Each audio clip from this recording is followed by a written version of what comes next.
60 ఏళ్ల వయసొచ్చాక చాలా మంది మగవాళ్ళకి మూత్రగండాలు పెరుగుతూ ఉంటాయి. తరచూ మూత్రానికి అది కూడా రాత్రిపూట ఎక్కువగా వెళ్తూ ఉంటారు. ప్రోస్టేట్ గ్రంథి పెరగడం వల్ల ఇలా జరుగుతుందని తెలిసినా మనసు మూలల్లో ఎక్కడో క్యాన్సర్ గురించిన అనుమానం కూడా వెన్నాడుతూ ఉంటుంది. ఇలాంటప్పుడు 6 నెలలు ఏడాదికోసారి ప్రోస్టేట్ స్పెసిఫిక్ యాంటిజెన్ వాడుకలో PSAగా పిలిచే పరీక్షను చేయించుకుంటే చాలు. ప్రోస్టేట్ గ్రంథిలో క్యాన్సర్ ఆనవాళ్లను మనం చాలా ముందుగానే పసిగట్టొచ్చు. క్యాన్సర్ రక్కసిని ఆదిలోనే సమాధి చేసేయొచ్చు. ప్రోస్టేట్ గ్రంథిలో క్యాన్సర్ ఆనవాళ్లను పట్టి చెప్పే PSA పరీక్ష గురించి ఇప్పుడు తెలుసుకుందాం.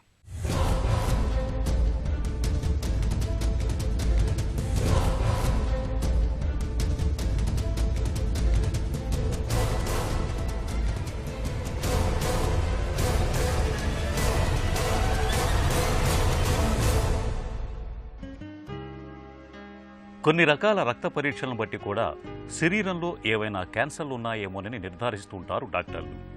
రక్తంలో ఆయా ప్రోటీన్స్, యాంటీజెన్స్ స్థాయిలను బట్టి ఫలానా క్యాన్సర్ ఉండొచ్చేమో అని అంచనా వేసి తదుపరి మరిన్ని నిర్దిష్ట పరీక్షల ద్వారా అసలు క్యాన్సరో కాదో తేల్చటం అన్నది సాధారణంగా జరిగే ప్రక్రియ. PSA రక్త పరీక్ష కూడా అలాంటిదే. ప్రోస్టేట్ స్పెసిఫిక్ యాంటిజెన్ అనేది ప్రోస్టేట్ గ్రంథి ద్వారా రక్తంలో విడుదలయ్యే ఓ హార్మోన్. సహజంగా రక్తంలో PSA లెవెల్స్ తక్కువగా ఉంటాయి. ఏ కారణంగానైనా PSA లెవెల్స్ శృతి మించితే ప్రోస్టేట్ క్యాన్సర్ ఏమో అని అనుమానించటం ఇప్పటిదాకా పరిపాటిగా జరుగుతున్నదే. అయితే నిజానికి ఈ PSA స్థాయి కొద్దిగా పెరిగినంత మాత్రాన క్యాన్సర్ ఉందేమోనని కంగారు పడాల్సిన పనే లేదని, అసలు ఈ పరీక్షను విదేశాల్లో జనరల్ హెల్త్ చెకప్ లిస్టులోంచి తొలగిస్తున్నారన్నది ఇటీవలి పరిణామం. ప్రాస్టేట్ స్పెసిఫిక్ యాంటిజెన్ అనేది ఒక బ్లడ్ టెస్ట్ అండి. ఆ బ్లడ్లో ఈ PSA అంటే ప్రాస్టేట్ స్పెసిఫిక్ యాంటిజెన్ అనే ఒక ప్రోటీను ఏ పాళ్లలో ఉంది అని మనం చెక్ చేయడం జరుగుతుంది. ఎందుకు చేస్తున్నాం అది? అందరికీ ఈ మధ్యకాలంలో అందరూ ఎందుకు చేసేసుకుంటున్నారు? ఒకటి ఏమిటి అంటే ప్రాస్టేట్ స్పెసిఫిక్ యాంటిజెన్ అనేది PSA అనేది ఈ క్యాన్సర్ ప్రాస్టేట్కి ఒక మార్కర్ అన్నమాట. అంటే ఎక్కువగా PSA ఉంటే క్యాన్సర్ ఉండే అవకాశం ఉంటుంది అని చూపిస్తుంది. ఇది పెరిగినంత మాత్రాన క్యాన్సర్ ఉంటుందని కాదు సుమి, క్యాన్సర్ ఉన్న వాళ్ళలో PSA పెరగడం అనేది జరుగుతుంది. దాని గురించి ఈ PSA అనేది చేస్తున్నారు. క్యాన్సర్ ప్రాస్టేట్ అనేది ఏజ్ రిలేటెడ్. వయసు పెరిగేసరికి క్యాన్సర్ ప్రాస్టేట్ ఉండే అవకాశం ఎక్కువగా ఉంటుంది. కాబట్టి ఈ వయసు పెరిగిన వాళ్ళ వల్ల ఈ PSA అనేది ఈ మధ్యకాలంలో ఎక్కువగా చేయిస్తున్నారు. కానీ ఎందుకు చేస్తున్నారు అంటే ఈ క్యాన్సర్ ప్రాస్టేట్ని ఎర్లీ స్టేజ్లో డిటెక్ట్ చేసుకుందాము అన్న విషయం బట్టి చాలా మటుకు చాలా కంట్రీస్లో, అమెరికాలో ఒక 10 ఏళ్ల ముందు ఈ విధంగా రెగ్యులర్గా చేయించడం, దాన్నే చూసి మన దేశంలో కూడా ఈ మధ్య రెగ్యులర్గా చేయించడం అనేది జరుగుతూ ఉంది. సో ప్రాస్టేట్ స్పెసిఫిక్ యాంటిజెన్ అనేది క్యాన్సర్ ఆఫ్ ద ప్రాస్టేట్కి మార్కర్ మాత్రమే. నిజంగా చెప్పాలంటే ఈ PSA అనేది కనుక్కున్నప్పుడు ప్రతి కంట్రీలోనూ చేసేద్దాం ఈ ప్రాస్టేట్ క్యాన్సర్ని తొందరగా పికప్ చేసేద్దామని అనుకునేవారు. కానీ దాని తర్వాత తెలిసింది ఏమిటి అంటే PSAని రెగ్యులర్గా టెస్ట్ చేయించుకోవాల్సిన అవసరం లేదు. అవసరం ఉన్న వాళ్ళలో లేక వాళ్ళ ఫ్యామిలీలో క్యాన్సర్ ప్రాస్టేట్ ఉండి వాళ్ళు ఈ విధంగా మళ్ళీ బారిన పడకుండా చెక్ చేసుకోవాలనుకున్నప్పుడు కానీ, కొన్ని రేసెస్లో ఈ క్యాన్సర్ ప్రాస్టేట్ ఎక్కువగా ఉన్న వాళ్ళలో ఈ PSA అనేది చేయించుకోండి, లేక డౌట్ వచ్చినప్పుడు చేయించుకోండి. అంతేగాని రెగ్యులర్గా చేయించుకోవాల్సిన అవసరం లేదు. అది చేయించుకున్న దానివల్ల మానవాళికి ఏదో వచ్చే ప్రయోజనం అంటూ ఏమీ లేదని ఈ మధ్యకాలంలో పాశ్చాత్య దేశాల్లో అంతా రెగ్యులర్గా PSA చేయించడం అనేది మానేశారండి.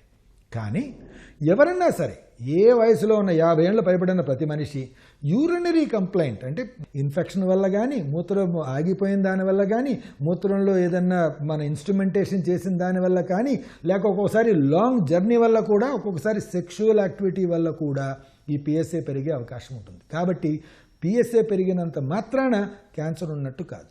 పెరిగిన PSA ఉన్న పక్షంలో 1 కాదు 2 సార్లు ఇది మళ్ళా చెక్ చేసుకొని పర్సిస్టెంట్గా అంటే ప్రతిసారి అది ఎక్కువగా ఉన్న పక్షంలోనే క్యాన్సర్ గురించి మనం చెక్ చేసుకోవాల్సిన అవసరం ఉంటుంది.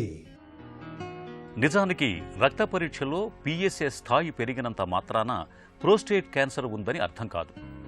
దానికింకా మరిన్ని పరీక్షలు చేసి నిర్ధారించుకోవాల్సి ఉంటుంది. అయితే విదేశాల్లో విశృంఖలంగా నిర్వహిస్తున్న ఈ పిఎస్ఏ పరీక్షల కారణంగా వాటిలో కనిపించే పిఎస్ఏ అధిక మోతాదు కారణంగా చాలామంది తమకు క్యాన్సర్ వచ్చిందేమోనన్న భయంతో కుంగిపోతున్నారని సర్వేల్లో వెల్లడైంది. నిజానికి భయం చెడ్డది, క్యాన్సర్ భయం మరీ చెడ్డది. ఈ పిఎస్ఏ టెస్టు చేయించుకునే వాళ్లలో ఏ కాస్త హార్మోన్ లెవెల్స్ పెరిగినా క్యాన్సర్ వచ్చిందేమోనన్న అనవసరమైన ఆదుర్ద, ఆందోళన పెరిగిపోతున్నాయని డాక్టర్ల పరిశీలనల్లో తేలింది.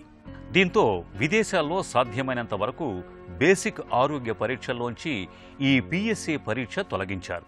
దీంతో ప్రస్తుతం మన దగ్గర కూడా పిఎస్ఏ టెస్టును అందరూ విధిగా చేయించుకోవాలా, లేక ఏదైనా సమస్య కనిపిస్తేనే చేయించుకోవాలా, ఒకవేళ చేయించుకున్న క్యాన్సర్ నిర్ధారణలో దాని ప్రామాణికత ఎంత అనే విషయంపై ఇప్పుడు చర్చ బయలుదేరింది. ప్రతి ఒక్కరిలోనూ ఎవరికైతే ఎక్కువగా ఉందో వాళ్ళలో పిఎస్ఏ పెరిగినంత మాత్రాన, ఒకటి కాదు 3 సార్లు పెరిగినంత మాత్రాన క్యాన్సర్ ఉన్నట్టు కాదండి. క్యాన్సర్ ఉందో లేదో తెలుసుకునేదానికి నువ్వు ఫర్దర్గా పరీక్షలు చేయించుకోవాలి అని నిర్దేశిస్తుంది, అంత మాత్రమే. అంతేగాని క్యాన్సర్ ఉన్నట్టు కాదు. బై ఛాన్స్ ఇలాంటి డౌట్ వచ్చిన వాళ్ళలో ప్రాస్టేటిక్ బయాప్సీ అనేది చేస్తాం. అంటే ఆ ప్రాస్టేట్ గ్రంథిలోంచి పలు చోట్ల నుంచి చిన్న ముక్కలు తీసి ఆ బయాప్సీ అనేది చేసి మీలో ఆ క్యాన్సర్ ప్రాస్టేట్ ఉందా లేదా అని నిర్ధారణ చేయడం అనేది జరుగుతుంది. సో పిఎస్ఏ పెరిగి ఉన్న ఎడల అది క్యాన్సర్ ఉన్నట్టు కాదు. 2 కాదు 3 సార్లు అది ఎక్కువగా ఉన్నది అన్న పక్షంలో ఆ క్యాన్సర్ ఉందో లేదో నిర్ధారణ చేసుకోవాల్సిన అవసరం ఉంటుంది. ఆ నిర్ధారణ అనేది మాత్రము బయాప్సీ అనేది చేసి, prostatic biopsy, transrectal ultrasound guided prostatic biopsy అనేది చేసిన తర్వాత అది నిర్ధారణ అవ్వడం జరుగుతుంది. ట్రస్ బయాప్సీ అంటాం అనమాట. అంటే ఉదము ద్వారా, అంటే యానస్లోంచి అల్ట్రాసౌండ్ ప్రోబ్తో చూస్తూ ఆ ప్రాస్టేట్లోంచి మల్టిపుల్ ఏరియాస్, మినిమం 10 నుండి 12 చోట్ల ఈ ముక్కలు తీయడం అనేది జరగాలి. ఒక్కొక్కసారి ప్రాస్టేట్ గ్రంథి పెద్దదిగా ఉన్నా కానీ, లేక మనకు డౌట్ ఈ ఏరియాస్లో డౌట్ ఉందని మనకు అల్ట్రాసౌండ్లో తెలిసినా కానీ ఎక్స్ట్రా బయాప్సీస్ అనేది చేయొచ్చు. ఒక్కొక్కసారి 20 బయాప్సీల వరకు కూడా చేయడం జరుగుతుంది. అప్పుడే ప్రాస్టేట్ నుండి మొత్తం బయాప్సీల నుంచి ఈ శాంపిల్స్ చేసి ఎక్కడా జబ్బు ఉందా లేదా అని నిర్ధారణ చేసుకోవడం అనేది జరుగుతూ ఉంటుంది. కాబట్టి పిఎస్ఏ పెరిగిన వాళ్ళలో, పర్సిస్టెంట్గా పెరిగిన వాళ్ళలో బయాప్సీ చేయాలి. బయాప్సీ చేసిన తర్వాత దాంట్లో జబ్బు ఉంది అంటే జబ్బుకు ట్రీట్మెంట్ అవుతుంది. ఒకప్పుడు జబ్బు లేదు అనుకోండి, వాళ్ళని వరుసగా ఇంకా ఫాలో అప్ చేయాల్సిన అవసరం ఉంటుంది. వాళ్ళని ఒక 2 నుంచి 3 సంవత్సరాల వరకు ఈ పిఎస్ఏ 4 నెలలకు ఒకసారి చేయించుకుంటూ ఉండమని చెప్పాలి. వారి పిఎస్ఏ సపోజ్ ముందు 8 ఉంది, 2 ఏళ్ల తర్వాతనో 3 ఏళ్ల తర్వాత కూడా అలానే 8లోనే ఉంది అన్న పక్షంలో వాళ్ళలో క్యాన్సర్ ఉండే అవకాశం తక్కువ. అలా కాకుండా రేపొద్దున సంవత్సరం అయిన తర్వాత 12, 2 సంవత్సరాలు అయిన తర్వాత 16 అయింది అన్న పక్షంలో మాత్రం వాళ్ళలో క్యాన్సర్ ఉండొచ్చు. అవసరమైతే 2వ బయాప్సీ చేయాల్సిన అవసరం కూడా ఉండొచ్చు. చాలా సందర్భాల్లో పిఎస్ఏ ఫలితానికి ప్రోస్టేట్ క్యాన్సర్కు అసలు సంబంధమే ఉండట్లేదని కూడా కొన్ని సర్వేలు చెబుతున్నాయి.